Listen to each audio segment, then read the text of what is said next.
আমাদের তো ছোটোবেলায় মা বাপ মরে নেই, এই জন্য মা বাপের মূল্য বোঝেন না।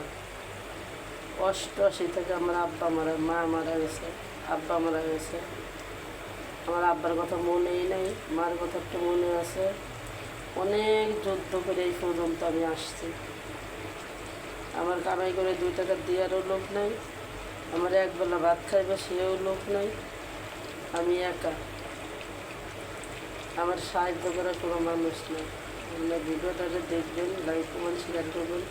এই আমার মাথা ঘুরতেছে, অনেক খারাপ লাগতেছে, তারপরে রান্না করতেছে।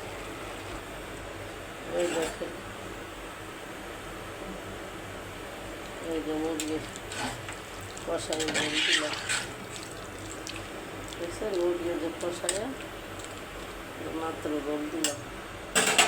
এত সময় মুরগি কষাই, সেই কষাই রাত দিলাম। এই